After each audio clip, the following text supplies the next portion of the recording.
Shemot chapter 11, verse 1, 2 and 3, verses 1, 2 and 3 says, And the Creator said to Moshe, I'm bringing yet one more plague on Pharaoh and on Mitzrayim. After that, he is going to let you go from here. When he lets you go, he shall drive you out from here altogether. Speak now in the hearing of the people, and let every man ask from his neighbor, and every woman from her neighbor, objects of silver and objects of gold. And the Creator gave the people favor in the eyes of the Mitzrayites. And the man Moshe was very great in the land of Mitzrayim, in the eyes of Pharaoh's servants and in the eyes of the people. So this is the same Moshe that was shy and doubtful to undertake the huge task, eventually being highly favored and looked upon. And verse 1 is clear. It says, He will release all of you. And that's one man after this one more plague on Mitzrayim. And when he lets you go, he will surely thrust you out altogether. So in other words, he's not going to just let you go, but he's going to let you go with urgency and with anxiety, with relief, knowing that, what he caused to be pain for the children of Israel eventually worked out the pain for him and his people. It's no longer a part where he's negotiating and backing out, and it's just going to be a full release. Not that he's going to allow the men to go and keep back the children. Not that he's going to let the men and the children to go, but and keep back the animals. Everybody will go. He will be eager to see Israel leave. And in the same breath, remember there was a promise earlier in the chapter, in one of the chapters, that said that the women, for a sign, the women will ask for garments and jewelry. Well, here it is now actually being repeated. Say no, now is the time. So speak now and let everybody ask their neighbor for objects of silver and gold. And my dear sister was asking earlier, commented by saying, is this really fair for them to borrow these things of value knowing that it will not be returned? Well, some translations use borrow, but mine says ask your neighbor. Whatever the case be, what's the fairness in this? I'll still ask her question and I'll still try to answer, but of course I welcome your perspectives first, right? I think there's another verse that says, in a reference in Genesis chapter 15, 13 to 14, that says, Know for certain that your seed are to be sojourners in the land, not theirs. They shall afflict them for 400 years, but the nation whom they serve I am going to judge, and afterward they shall come out with great possessions. So that great possession that was prophesied in Bereshit chapter 15, these silver objects and gold make up for the great possession. In other words, it had value. So it kind of clears my conscience to know that it's not theft. And it is more like a payback for having enslaved people who were not paid or rewarded for their productivity and for their judgment. So it fulfilled a promise, right? I don't know if that explanation suffices in terms of the fairness of it. Does it? And all these things are, favors from the Creator, right? The Creator gave the people favor in the sight of the Egyptians. Moshe himself was highly regarded by Pharaoh, by Pharaoh's officials and the people. So his ratings became tall, and he didn't have to perform any more miracles to prove that he is a credible and authoritative messenger and prophet of the Most High. And whenever I read of prophets here and prophets there, there's no man that has passed the face of the earth that is greater than Moshe and the work that he did for the children of Israel on behalf of the Creator.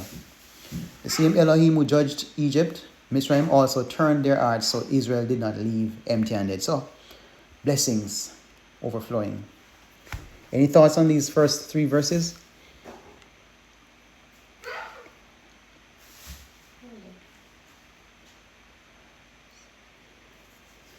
The silver and gold, I think, was very important. As I cited the reference in Genesis chapter 15, it fulfills it. And it's part of the great possessions. And it became materials that later they used to build the Mishkan. Right, so I'm comfortable with the word ask and not just borrow, as borrow to me would have appeared unjust. But this represented compensation after generations of unpaid labor. We could call it, in other words, we could call it divine justice.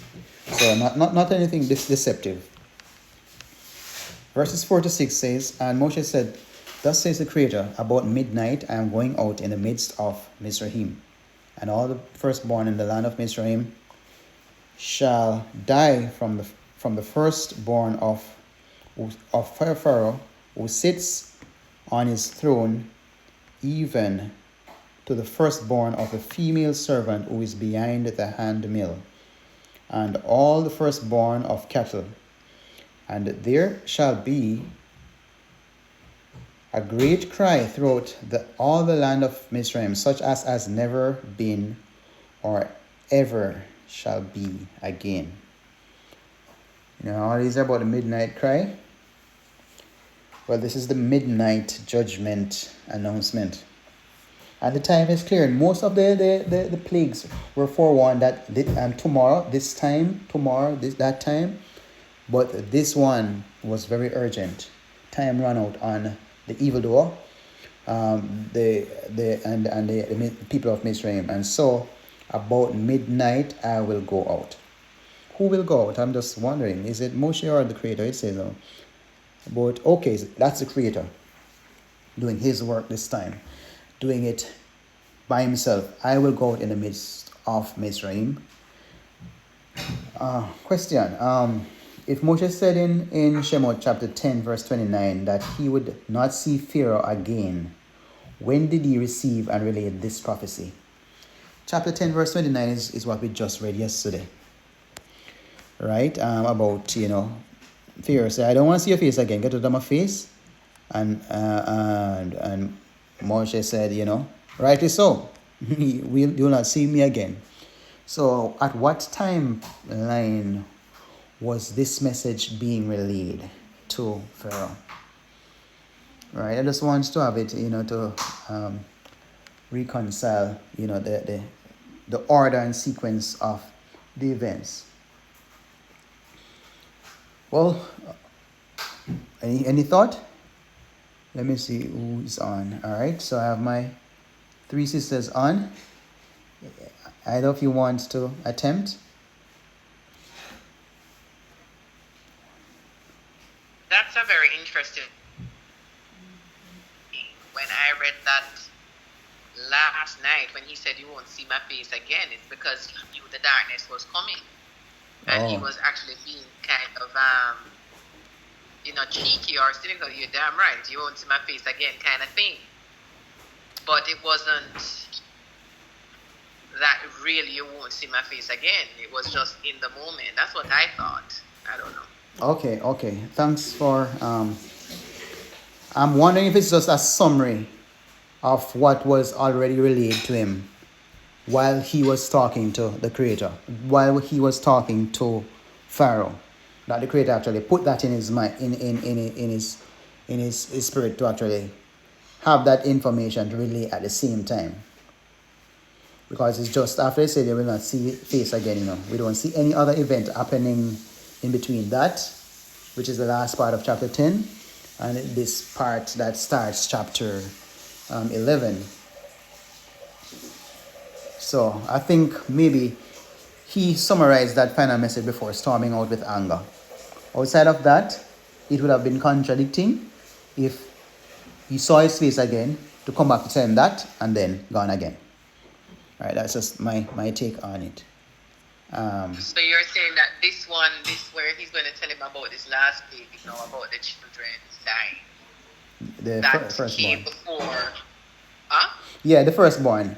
I'm saying while they were having that argument about you not going to see my face again and me not going to see your face neither, I think it was at that time that the Creator actually put it in him to actually say this as well. Oh. Yes. All right. Verse 5 says, every firstborn in Mitzrayim will die, from the firstborn of Pharaoh on the throne to the firstborn of the maidservant at the handmill, and the firstborn, even the cattle. Wow. Why would it even go to even the cattle? I'm on mute. What you're saying to me? Carry him around. Yeah. Okay, I'm coming. Right, so just looking at this, I'm seeing that if the cattle were preserved, then remember they saw the cattle as deity as well. So you could leave back the cattle. That will be like a win for them in their thing. Right? They will be saying, basically, okay, those are our gods were preserved. Did anyone notice that even the prisoners themselves, they were actually part of the punishments too. So everybody, the handmaid, the servants, the people behind the mill, a lot of them. Please hold for me.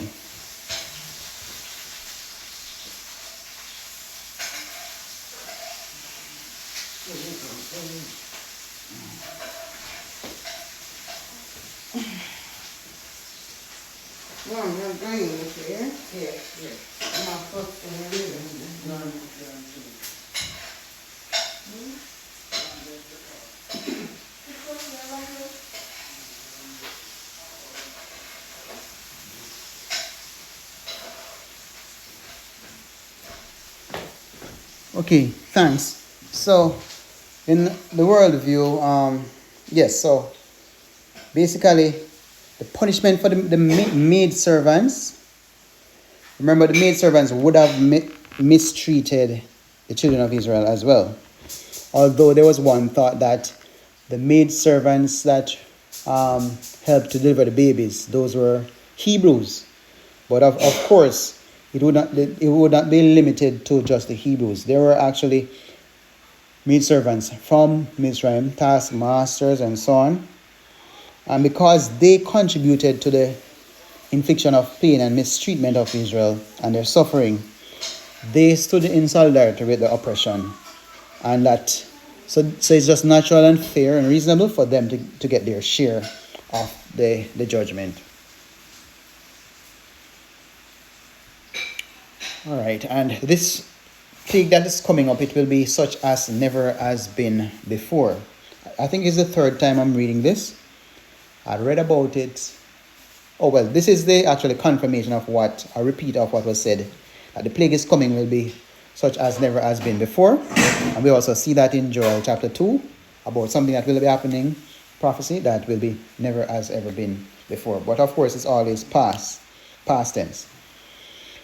Right? So it's a unique, and this plague is going to be very unique, as it will be the final one. All right. Any questions? All right. We're going to read verses 7 through to just the 7 and 8. And it says, "But against any of the children of Israel, no dog shall move its tongue, against man or against beast, so that you know that the Creator makes distinction between Mitzrayim and Israel. And all the servants of yours shall come down to me and bow down to me, saying, Get out, you and all the people at your feet. And after that I shall go out. And he went out from Pharaoh in great displeasure." So I'm seeing here in verse 7, the children of Israel have consistently been set apart from the children of Mitzrayim. And I see a phrase here: "No dog shall move its tongue," and to this point, I still do not understand what it means.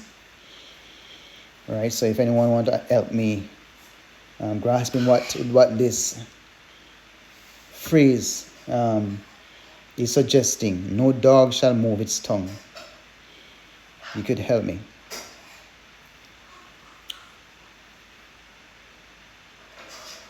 All right, we take it literally.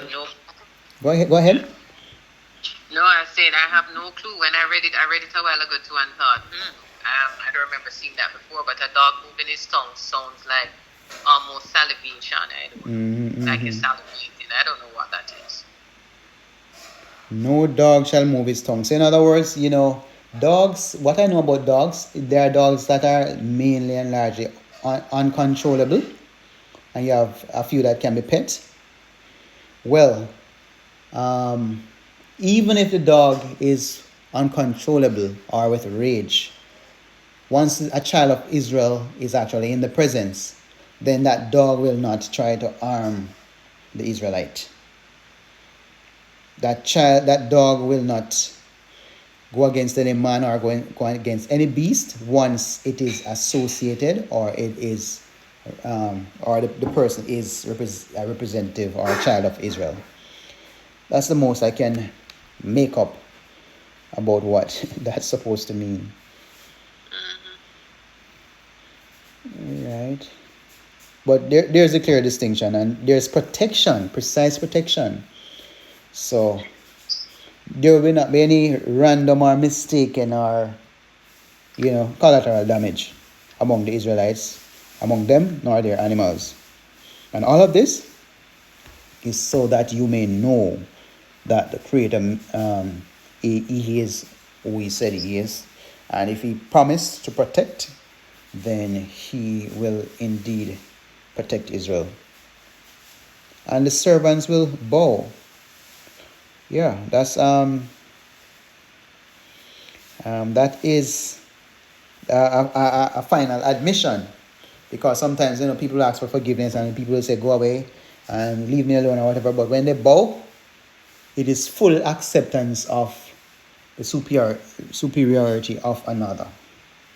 That's just so I think they're fully humbled now, and that would be at a point of no mockery, no insincerity. I think it would be a sincere just a natural reaction to what really has happened to them because of their evil treatment of Israel.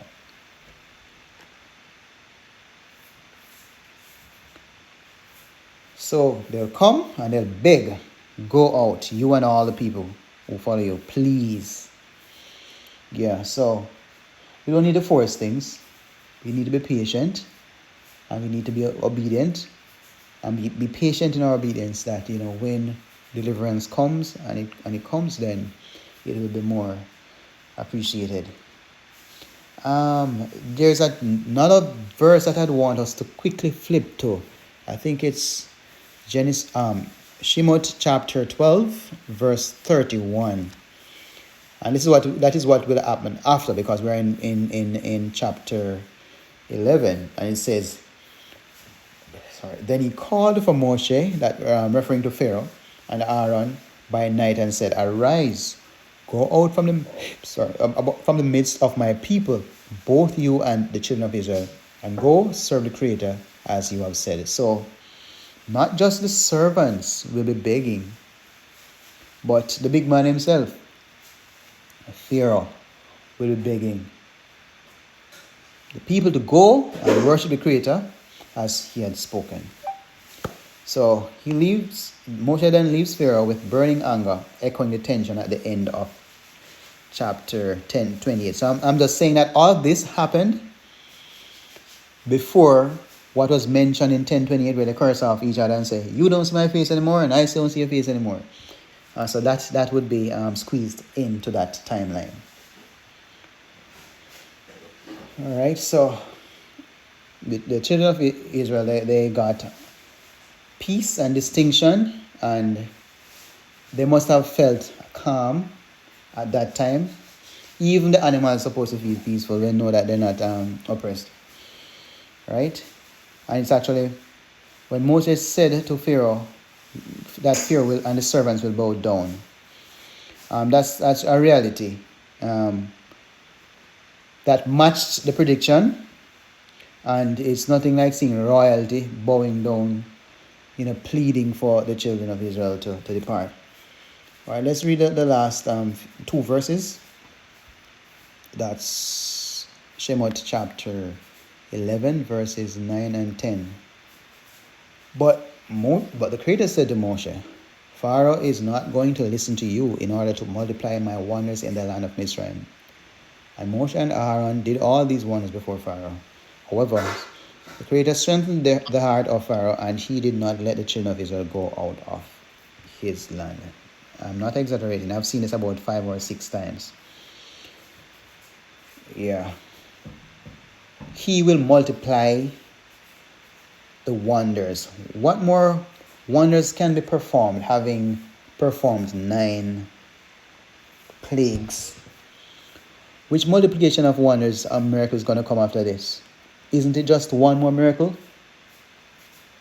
The unaliving of the firstborn of Mitzrayim? Or is there another sign and wonder? No, it's just this one, but he's saying this one will happen so that what he's done, it will multiply or add to what he's already done. The effects? It's just to multiply the wonders. Instead of giving them 9, now you give them 10 or 11. Okay. Thank you. So it could be that, and I did some other reading, and do you remember that after they left, there was another sign that happened? Who can think of that sign? After the death of the firstborn, that is one, right? But what happened after the death of the firstborn? Did something else miraculous happen? Yes, the splitting of the red of the sea followed. Right. That was miracle. So that is 2, right? Also, after it was split and the children of Israel crossed through, Pharaoh and his army went in, and then the sea stirred them up. So that would be a 3rd wonder. And of course, when they go in the wilderness, there will be many more, but they wouldn't see those other wonders. But in terms of what other wonders that would be performed in the land of Mitzrayim, I'd add the 2 sea ones to it too, as well, in addition to the firstborn. But so with all this, Pharaoh hardened his heart, and he did not let the sons of Israel go out of the land. Right. Very sad to see a leader so arrogant and being so pompous at the same time. So we see. Brother, may I just say something? Yes, please. I'm cautious about the leader being arrogant wasn't his choice. It's the Most High had him at. So the question I have is, in the same way he chose the Creator, as it is reported in this book, is hardened Pharaoh's heart to convince the people, the Egyptians, that of his wonders, which is what he keep on saying. I'm going to harden his heart so that I can multiply and convince him that how powerful I am. That's what I'm rephrasing it. Okay. In the same way, he had to harden he hardened his heart so that he could impress him or show, how the multiply the wonders, which is what it says. Wonders may be multiplied. Why couldn't he have impressed him using just the one wonder? In the sense he's in control of Pharaoh's heart like that. Why couldn't control him heart so that it only took one wonder for him to be wooed by the Creator's power? I had to go to 11 and make the people them suffer. Yeah. We have one problem with this, Okay, so acknowledging myself, I've been listening. Welcome, my brother. So how would you respond to the desire of Pharaoh himself, who doesn't want to release the children of Israel, irrespective of all those, you know, issues that he was facing, for him to let them free. And he's still desirous of keeping them in bondage. How do you respond to that? Well, as I said, it was the Most High who actually did that. On each occasion, it said that he hardened Pharaoh's heart. But the Most High allows your desire as well. No, but it didn't say that. This one didn't make it seem like it was Pharaoh chose to harden his heart. It said from the outset, from the outset, Pharaoh is the one who placed them in bondage. Yes, I get that. So Pharaoh had them in Egypt and decided to keep them in bondage at all costs. Yes, he was naturally a stubborn person, and even though we see suggestions that the Creator hardened Pharaoh's heart, it is natural that if you're a leader, no world leader is going to give up his power because a man turn up and say and let the people go. So I believe even after plague 1 and 2, it could have been Pharaoh's natural stubbornness and disobedience.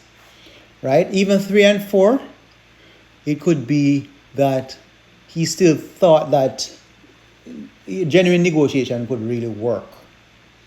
Right? And we have to remember, each time when I think about the hardening of the heart, I'm thinking about that he would have done many wrongs before, and so it must be seen and the lesson must be taught that people who do wrongs must be punished, commensurate with the wrongs that you do.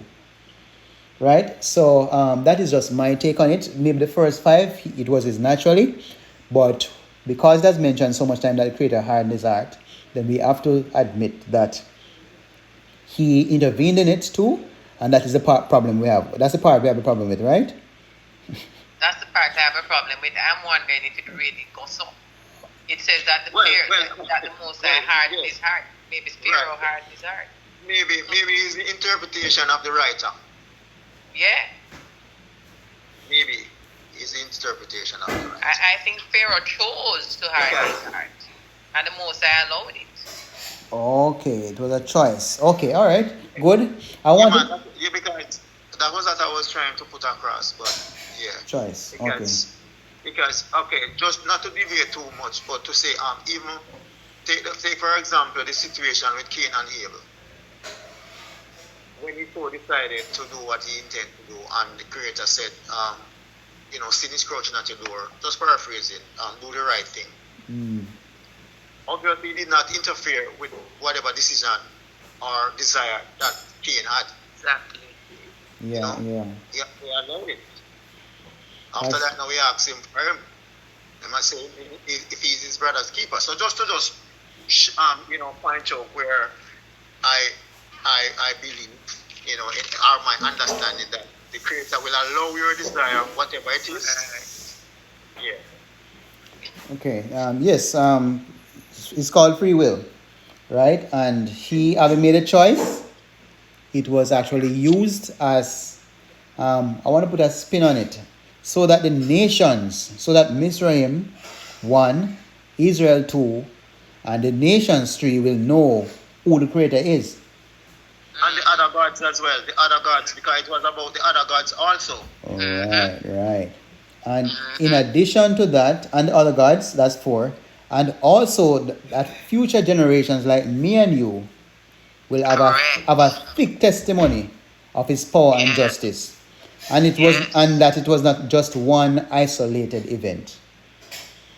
Right? He disrespected so much, and she must be made an example. So that's why the one has multiplied.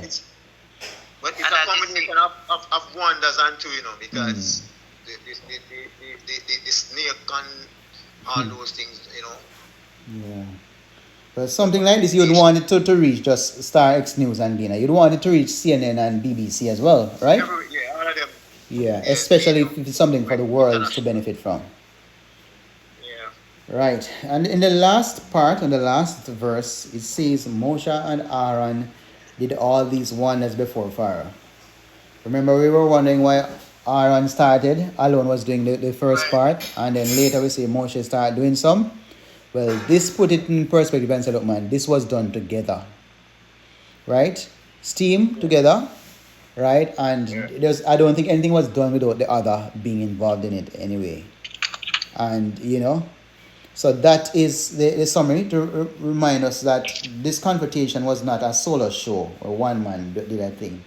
It was a shared calling with both brothers, faithfully carrying out the Creator's signs and wonders. Coordinated effort. Yeah, man. So we're at the end of chapter But 11. Yeah. all that glory goes to the Creator, though. Indeed. Right. So just to wrap up, the chapter included the final announcement, and we saw where the release was to be with great possessions, and the timing was midnight. So everything answered, every question answered, and even the animals. And there was a clear distinction for Israel, and the signs would be multiplied, and the wonders would be multiplied in Egypt, and this will set the stage for the Passover night. How are we coming on with our plans for Passover now that we're through the chapter? Right? I'd like to, know, if we have plans in place, and if there's a possibility that we can have the Passover together, or based on where we're at with our studies now, we want to study through the entire thing before we make any move, because I suspect that while we study, we get some questions that we really can't answer, right? And sometimes it might be a case where, because it can't answer, we might wonder if we need to continue this. But I'm saying I think we should continue, because maybe the answers are in the other chapters, in the other books, and the other verses. Yes, sir. So we should be observing it. Well, it is when we read 12, it will tell us the 14th of the first month. Yeah, but using the Gregorian calendar. Yeah, that date is gone already. Because we still will have to